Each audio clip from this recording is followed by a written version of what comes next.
Ito, tignan natin ito. Ito planted 'to, eh, para guluhin at pagmukhaing mga radikal, 'no, ang mga Duterte supporters. Para magmukhang mga agresibo at mga sila yung nanggugulo, gano'n. Kasi ito, kung titignan natin, ito sa liwasang, ang mga nandito ay mga Duterte supporters. Kung paano nakapasok itong madre na ito, abay, tignan ninyo kung paano niya na-infiltrate itong rally mismo ng Duterte supporters. As in, ang una niyang, kumbaga kinuha niya muna yung loob, eh. Kaisa nyo ako, kasama nyo ako.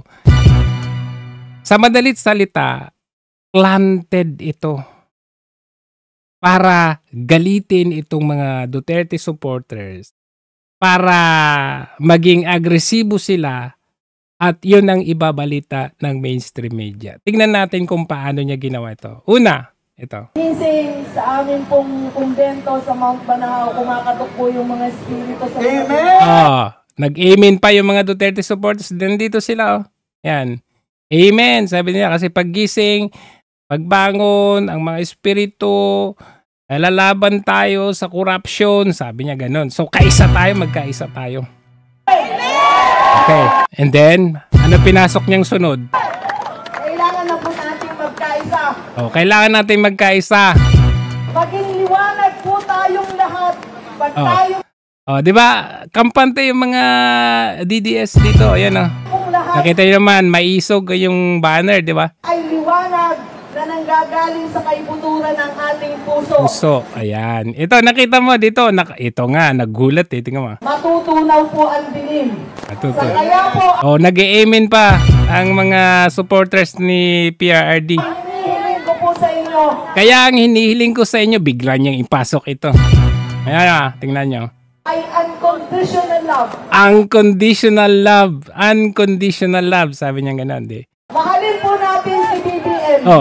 Di ba, nakayoko to, biglang nagulat. Sabi niya, ha? Biktima po talaga siya. Nagulat, ha? Ayan na. Dito na nag-umpisang, nag-init yung mga Duterte supporters. See? I mean, alam mo na ito po ay mga Duterte supporters. Nandyan yung mga banners ng maisog. Hakbang ng maisog. Plain and simple, Duterte supporters yung mga yan. And then, there you go. Bigla kang pumasok, kinuha mo muna yung loob ng mga supporters, and then bigla mong sabihin na, mahalin natin si BBM. Sige nga, paano natin hindi masasabi na planted ito? Decoy ito, para magalit tayo. So, ang sumunod na pangyayari, masisisi mo ba yung mga yan? Dinala sa The Hague, sa ICC. Tapos sasabihin mo, mahalin si BBM? Hindi magagaling. Di ba? So, yan po. Ano to? Kumbaga, pinadala nila ito para manggulo. At yun ang dapat natin. Kasi ako, hindi ko man masisi yung galit ng mga tao dyan. Pero, gumawa sila, nag-devise sila ng plano para galitin tayo, para ipamukha na ang mga DDS supporters ay mga agresibo at mga barumbado. Tignan yung sumunod ng pangyayari. Tapos ang sabi niya, biktima siya dito, di ba? Sabi niya. Biktima siya. Biktima siya ng sindikato, sabi niya. Nung napansin niya, nagalit na yung mga nandyan sa paligid, bigla niyang sabihin na Marcos resign.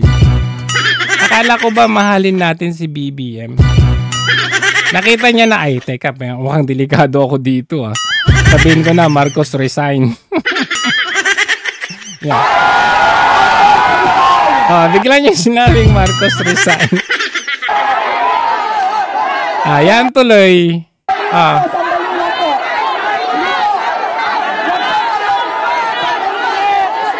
Diba? Magaling ang nagplano nito. Matalino. plano nito.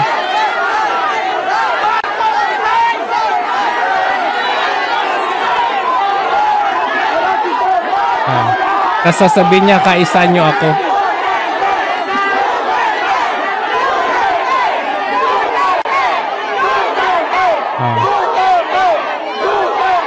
Sasabihin ko ba naman, ikaw ba naman kung hindi ka ba namang tanga? Pero hindi ko sasabihin kung hindi ka ba naman tanga. Kasi pinadala ito eh.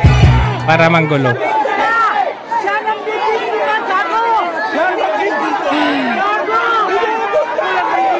Dinukot siya ng bibiktima.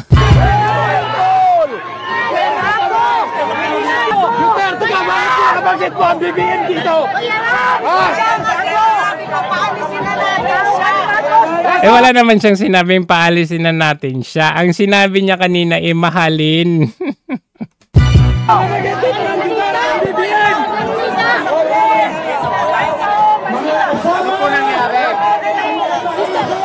Yan.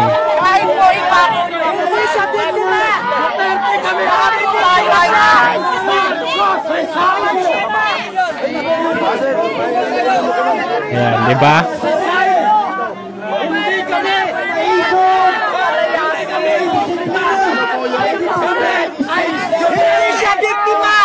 Si Marcos nambibiktima. Mali ang sinasabi nito. Mali na. Kailangan malaman ng katotohanan. So, nakita ninyo kung paano dinevise itong plano nito. Sige, galitin mo sila. Naka-ready, nakaamba na yung mga mainstream media. Nakita nyo, ABS-CBN kagad. Normally, hindi kino-cover. Bakit kinover ba nila yung buong rally ng DDS supporters? Hindi. Ang kinover ng mga mainstream media na yan, yung sa may Luneta, yung mga kakamping. Pero dito hindi. Doon lang sila nakaabang dyan sa posibilidad na siraan nila ang mga Duterte. Hindi mo naman masisi na ganyan yung galit nila sa sinabi ng madre na yan.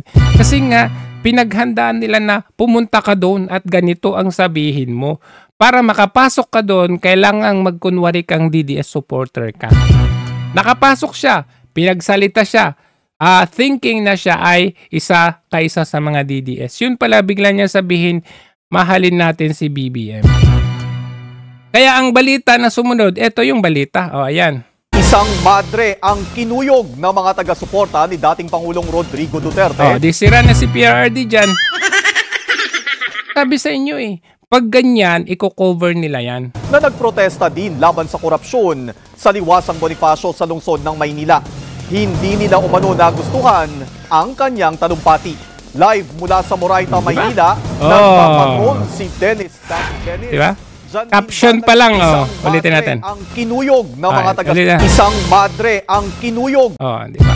Wala, tapos na. Sinira na yung mga Duterte supporters. Kaya nga makikita mo sa mga comment, 'di ba, kahit dito sa mga riot na ito, mga gulo, ang comment nila, mga DDS yan. Kasi nga, yun yung pinipicture nila. Yun ang gusto nilang i-cover. Yung buong rally ng DDS, hindi nila kino-cover yan. Kaya mag-ingat po tayo sa susunod. No? Kasi papasukin talaga tayo at sisirain ng ating composure. Gagalitin tayo at doon tayo bibidyuhan. Pipicture nila, okay, poportray nila na ganito ang mga Duterte. Lesson yan sa atin.